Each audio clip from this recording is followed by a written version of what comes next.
इस कहानी को डेडली नाम के गेम से शुरू किया जाता है, जिसके होस्ट ने एक लड़की को किडनैप करके एक चेयर से बांध दिया होता है। क्योंकि ये लड़की उस गेम को हार चुकी थी, इसीलिए अब उसे अपनी जान से हाथ धोनी पड़ेगी, यानी अब उसे मरना होगा। इस गेम को एक आदमी डार्क वेव पर दिखा रहा था और ऑडियंस इस खतरनाक वाले गेम को देखकर एंटरटेन हो रही थी। उस लड़की के सामने टेबल पर तरह तरह के 3 हथियार थे। होस्ट ने व्यूअर्स से कहा कि जो भी मुझे सबसे ज्यादा पैसे सेंड करेगा, मैं उसी के कहे हुए वेपन को यूज करके लाइव इस लड़की को मार कर दिखाऊंगा। कि तभी एक लड़की ने उसे $500 सेंड किए और उसने उस लड़की को चैनसाव से मारने को कहा। इन लोगों ने भी बिना रहम किए चैनसाव को उठाकर इस लड़की को सभी के सामने काटकर मार डाला। कि तभी पता चला कि उसी समय पुलिस को इस बात की खबर लग चुकी है और वो भी इस गेम को रोकने के लिए मेन मौके पर आ गए। लेकिन यहाँ पर 2 लोगों के अलावा पुलिस को कोई नहीं मिला। वहाँ की हर जगह छानबीन करने पर उन्हें वहाँ की एक कंटेनर में एक बच्चा मिला। बाकी के सभी लोग पुलिस के आने से पहले ही वहाँ से भाग चुके थे। यहीं से सीन को काटकर हमें कुछ देर पहले का सीन दिखाया जाता है। बेन थका हरा घर अभी आया ही था कि तभी उसे खबर मिला कि उस आदमी ने दोबारा से उस गेम को स्टार्ट कर दिया है। पता लगते ही वो फौरन पुलिस स्टेशन पहुंच गया, जहां बैठकर सारे ऑफिसर्स उस डार्क वेव गेम को देख रहे थे, उसी प्रेजेंटर की, जिसे अभी तक ये लोग अच्छे से ट्रैक नहीं कर पाए थे।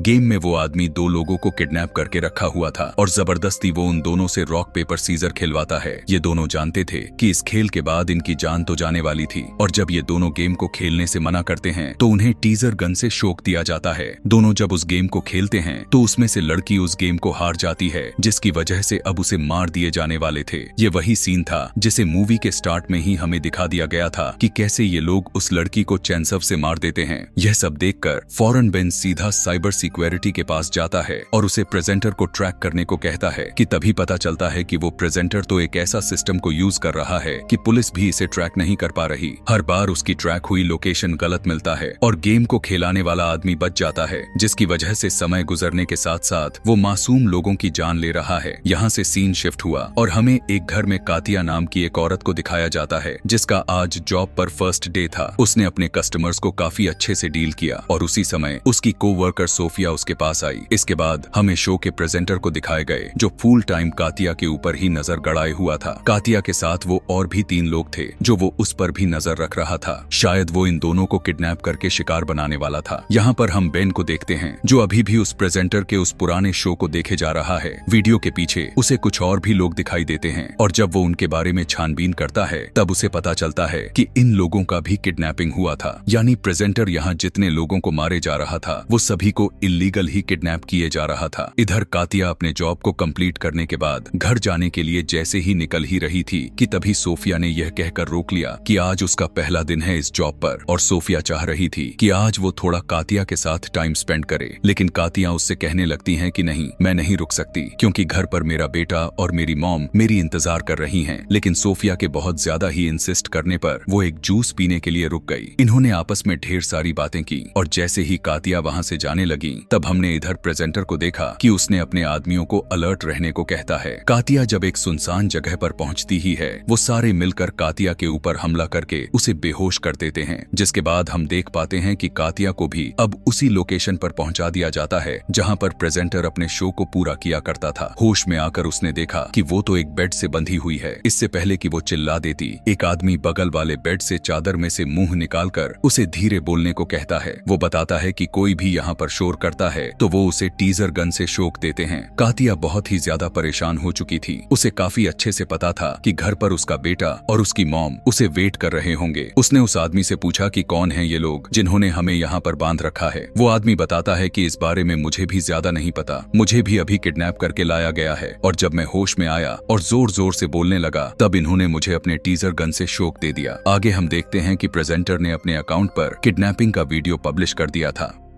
इस वीडियो को देखकर बेन बहुत ही ज्यादा गुस्से में आ गया और उसने अपनी टीम से कहने लगा कि इन सारे लोगों की इन्फॉर्मेशन निकालो कि ये लोग कहां कहां काम करा करते थे और किन किन लोगों को किडनैप की गई है। बेन बहुत ही बुरी तरह से इस केस में फंस चुका था। कहीं पर भी उसे किसी भी तरह का सबूत उसके हाथ नहीं लगता था कि जाकर वो प्रेजेंटर को पकड़ पाए। लेकिन अब उसके दिमाग में इस केस को पूरा करने का एक आइडिया आता है। वो एक ऐसे कैदी के पास जाता है जिसे उसने ही अरेस्ट किया था एक डार्क वेव वाले केस में। दरअसल ये लड़का डार्क वेव वाले आदमी को पकड़कर उसका मर्डर कर दिया था और डार्क वेव वाले लोगों को कैसे पकड़ना था ये उसे काफी अच्छे से आता था। बेन उसे उस शो में किडनैप हुए लोगों के पिक्चर को दिखाया और उसके बारे में बताता है। वो चाहता था कि ये कैदी उसकी मदद करे उस प्रेजेंटर को पकड़ने में, लेकिन बेन की उम्मीदें तोड़ चुका था, यह कहते हुए कि ये आदमी डार्क वेव का सबसे स्ट्रॉन्ग आदमी था, इसे पकड़ पाना नामुमकिन है। वो उसे बताता है कि ये जानता होगा कि इसके पीछे पहले से ही पुलिस पड़ी हुई है, इसीलिए वो हमेशा अपना बैकअप जरूर रखता होगा, जिसकी वजह से उसे पुलिस पकड़ नहीं पाएगी। जब वहाँ पर भी बेन की बात नहीं बनी, तब वापस आकर उसे पता चला कि प्रेजेंटर 2 और लोगों को किडनैप कर चुका था। वो अपने गेम को आगे की तरफ बढ़ाता ही जा रहा था और मासूम लोगों की जान को लेता जा रहा था और पुलिस उसके बारे में कुछ नहीं कर पा रही है। अगले सीन में प्रेजेंटर को दिखाया गया जो वो अपना शो भी शुरू कर दिया था। इस बार उसके शो में बहुत सारे कंटेस्टेंट्स होते हैं। उसने कातिया को भी उस गेम में बुलाया और सभी कंटेस्टेंट के सामने एक गन को रख दिया। उसने व्यूवर्स को बताया कि आज की गेम बहुत ही मजेदार होने वाली है। इस गन में सिर्फ एक ही गोली है और ये पूरे 6 कंटेस्टेंट हैं। जिसकी किस्मत खराब होगा वो यहाँ पर अपनी जान से हाथ धो बैठेगा। गेम स्टार्ट हो जाती है। सभी कंटेस्टेंट को बताया जाता है कि उन्हें अपने सर पर गन को रखकर सिर्फ उसके ट्रिगर को दबाना है। बारी बारी से सभी ट्रिगर दबाना शुरू कर दिया। कातिया जब गोली चलाती है तब उसकी दफा नहीं चलती, लेकिन जैसे ही एक दूसरे कंटेस्टेंट ने ट्रिगर को दबाया तो गोली चल गई और वो वहीं पर फौरन मारा गया। एक तीसरे कंटेस्टेंट पर गोली की जगह एक फ्लैग बाहर निकला था और उन्होंने बताया कि ये इंसान भी इस गेम को हार चुका है और इस तरह अब ये लोग अपने ऑडियंस के कहने के मुताबिक उसे मारने वाले थे। ऑडियंस में से दोबारा एक लड़की ने $500 सेंड किए और उस आदमी को ब्लीच देकर मारने को कहा। सबसे ज्यादा पैसे उसने दिया था तो इसीलिए बात को माना गया और उस आदमी को ब्लीच पीला दिया गया, जिससे उसके अंदर के सारे ऑर्गन्स खराब हो गए और वो घुट घुट कर मारा गया। अगले दिन न्यूज़पेपर में भी दिखाया जाता है कि वो प्रेजेंटर किस तरह लोगों को मारे जा रहा है, लेकिन पुलिस ने अभी तक कुछ नहीं किया और जब पुलिस को ये सॉल्व नहीं हो रहा था इसीलिए इस केस को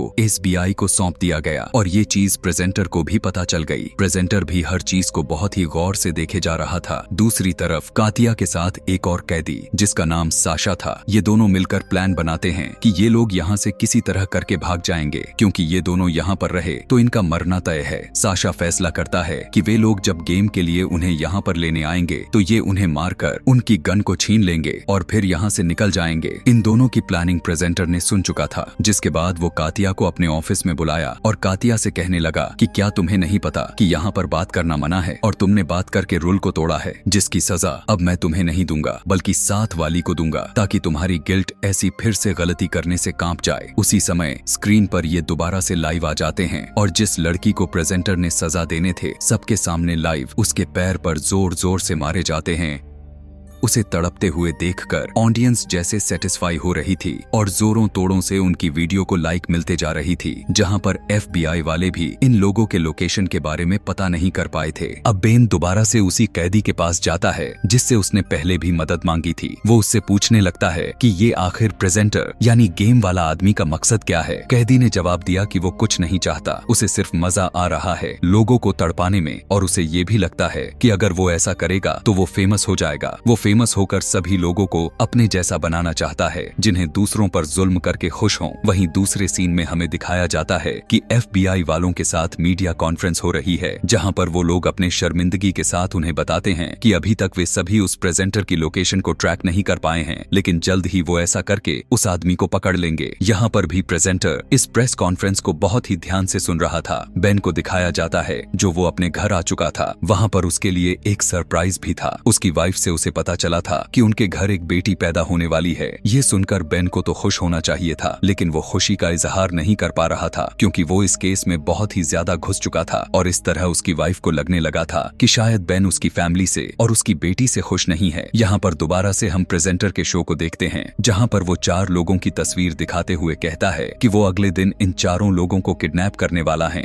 यानी वो बिना कुछ सोचे समझे सीधा पुलिस को धमकी भी दे रहा था और साथ ही वो पुलिस को मौका भी दे रहा था उन्हें पकड़ने के लिए। यह जानने के बाद पुलिस वाले फौरन उन लोगों को ट्रैक करना स्टार्ट कर दिए जिन्हें डार्क वेव वाले किडनैप करने वाले थे। इतने में बेन जब अपने ऑफिस में आया तो उसे मीडिया वाले ने घेर लिया और जैसे ही प्रेजेंटर ने बेन को देखा तो वो हैरानी के साथ सोचने लगता है कि एक नॉर्मल से पुलिस वाला इतना ज्यादा इस केस में इन्वॉल्व कैसे हो सकता है। वो इसके बारे में इंफॉर्मेशन निकलवाता है और उसे पता चल जाता है कि बेन की मॉम और उसकी बहन को किसी ने बहुत ही बेरहमी से उनका मर्डर कर दिया था। बेन उन्हें बचा नहीं पाया था और इस चीज का बेन को लेकर ये चीज उसे अंदर से खाई जा रही थी और इसी चीज को खत्म करने के लिए बेन मासूम लोगों की जान बचाने के बारे में सोचता है और इस मिशन को हैंडल कर रहा था। यहाँ पर पता चलता है कि अब प्रेजेंटर उन लोगों को भी किडनैप करवा चुका था जिनके लिए उसने पिछले दिन धमकी दी थी। इसमें एक बहुत छोटी बच्ची भी थी जो इस शो को देखा करती थी। उसे लग रहा था कि ये डार्क वेव वाले उसके साथ कुछ नहीं करने वाले, लेकिन प्रेजेंटर ने उसे यहाँ पर बताया कि अगर वो इस गेम में आ चुकी है तो वो अब इस शो की फैन तो बिल्कुल भी नहीं रही बल्कि इस शो की विक्टिम बन चुकी है और यहाँ पर मौजूद सभी लोगों के साथ जो भी होगा वैसा ही जुल्म उसके साथ भी किया जाएगा। यह कहते ही वो कैमरास की तरफ मुड़ा और अपने ऑडियंस को बताना शुरू किया कि आज वो लोग डॉस गेम को खेलने वाले हैं जिसमें गेमर्स को एक दूसरे को बॉल मारना था और उस बॉल से बाकी के लोगों को बचना था और अगर किसी एक को भी ये बॉल लग गया तो मारा जाएगा। गेम को स्टार्ट कर दिया जाता है और ये लोग एक दूसरे को बॉल मारना शुरू कर देते हैं और काफी लोग यहाँ पर हार जाते हैं। जैसे ही उस छोटी बच्ची और एक बूढ़े आदमी की पारी आती है तब बूढ़ा आदमी बॉल को नीचे फेंक देता है। बजाय लड़की को मारने के उसने प्रेजेंटर से कहा कि मैंने अपनी हार स्वीकार कर ली है, मैं उस लड़की को नहीं मार सकता। उसकी बात को सुनकर प्रेजेंटर ने जवाब दिया कि यहाँ पर इस गेम को तुम्हारी मर्जी से नहीं खेली जाती कि तभी वहीं पर उस बूढ़े आदमी को एक कंटीली वायर का टुकड़ा मिलता है। ये काफी शार्प था जिसने उसे अपने जूते के नीचे छुपा लिया। यहाँ से काफी दिन इसी तरह से गुजर जाते हैं और कोई भी प्रेजेंटर इस शो को ऑन एयर नहीं करता। काफी दिन बाद जैसे ही उसका शो चालू हुआ तो बेन के साथ साथ सभी पुलिस ऑफिसर्स उस शो को देखने लग जाते हैं। अब क्योंकि प्रेजेंटर को बेन के बारे में पता चल चुका था तो वो बार बार शो में बेन का नाम ले रहा था। वो ये भी जान चुका था इस समय इस शो को पुलिस वाले देख रहे हैं अपने व्यूवर्स के साथ। वो पुलिस वाले को भी बताता है कि पिछले दिन उस बूढ़े आदमी ने अपना रूल को तोड़ दिया था जिसकी वजह से अब उन दोनों की जान जाएगी, लेकिन बेन यहाँ पर किसी एक की जान बचा सकता है। वो अगर चूज करके बताए कि किसको मारना है तो एक की जान बच सकती है वरना दोनों को मार दिया जाएगा। सभी लोग बेन को यह फैसला लेने से मना कर रहे थे, लेकिन प्रेजेंटर ने कहा कि अगर वो किसी एक को चूज नहीं करेगा तो ये दोनों के दोनों मारे जाएंगे। उनमें से एक की जान बचाने के लिए बेन फौरन से 2 नंबर वाले बटन को दबा दिया। सेकंड नंबर थी लड़की और उसे गन से शूट करके मार दिया गया। इतनी ही देर में पुलिस वाले उसकी लोकेशन पर पहुंच चुके थे, लेकिन वहां पर आने के बाद पता चला कि ये शो तो उस जगह पर हो ही नहीं रहा था जिस लोकेशन के बारे में उसे पता चला था। हंसते हुए प्रेजेंटर उसे बताया कि तुम्हारे साथ मैं गेम खेल रहा था, तुम मेरी लोकेशन तक पहुंच जाओ, मैं ऐसा हरगिज नहीं होने देने वाला, तुम्हें वो गलत लोकेशन मैंने ही बताई। यह कहते ही यहाँ पर शो को खत्म कर दिया जाता है। दूसरी तरफ हम उसी बूढ़े आदमी को देखते हैं जो अब वो उस लड़की की मौत का जिम्मेदार अपने आप को समझ रहा था, इसीलिए जो शार्प वायर को अपने जूते में छुपाई थी वो उसके जरिए अपनी नसें काटकर सुसाइड कर लेते हैं। यहाँ जिन्हें प्रिजनर बनाकर रखा हुआ था वो जैसे ही उस आदमी को मरा हुआ देखा तो उन्हें बहुत ही दुख हुआ। दूसरी तरफ दिखाया गया कि अब बेन भी काफी शोक में आ चुका था। वो अब मासूम लड़की की मौत का जिम्मेदार अपने आप को समझने लगा था। वो इस गिल्ट से बाहर निकलना चाहता था, कुछ करना चाहता था। इसीलिए जब वो ऑफिस के लिए निकलने लगा तो उसे अपने गेट पर एक पार्सल रिसीव हुआ। वो जानता था कि पार्सल किसी और का नहीं बल्कि उसी प्रेजेंटर की हो सकती है, क्योंकि वो बार बार जबरदस्ती बेन को इस गेम में घसीटना चाह रहा था। यहाँ पर हम देख पाते हैं कि प्रेजेंटर खुद कातिया के पास आया है। उसने कातिया को बताया कि आज तुम्हारी मौत का दिन है, अगर तुम चाहो तो तुम अपने छोटे लाइन से बात कर सकती हो। उसकी बात को सुनकर कातिया हैरान हो गई, क्योंकि छोटा लाइन वो अपने छोटे बेटे को कहा करती थी। लेकिन ये बात प्रेजेंटर को कैसे पता चला? उसे याद आया कि आखिरी बार इस बात को अपने कोवर्कर को बताई थी। खैर, अब प्रेजेंटर उसे ऑन एयर ले गया, जहाँ पर उसे पूछा गया कि तुम किसे याद कर रही हो। कातिया ने जवाब दिया कि मैं अपनी बेटे और अपनी कोवर्कर को याद कर रही हूँ। बेन को उसकी हिस्ट्री याद आ गई। बेन उसके बारे में इन्वेस्टिगेशन करवाई थी तो वो तो सिर्फ एक ही दिन जॉब पर गई थी। अगर उसने अपने कलीग का लिया है तो इसका मतलब ये बेन के लिए एक हिंट है, यानी जरूर उसकी कलीग भी इन सब में इन्वॉल्व है। इसीलिए वो फौरन उसके कलीग यानी सोफिया से मिलने जाता है, जहाँ पर पहले तो सोफिया उससे कोई नहीं बात करती, लेकिन फिर वो कुछ नोट लिखकर बेन को बताती है कि उसके बेटे को भी इन लोगों ने किडनैप किया है। कैमरास के जरिए प्रेजेंटर इन्हें देख सकता है। उसने जो सब कातिया के साथ किया वो करना उसकी मजबूरी बन चुकी थी।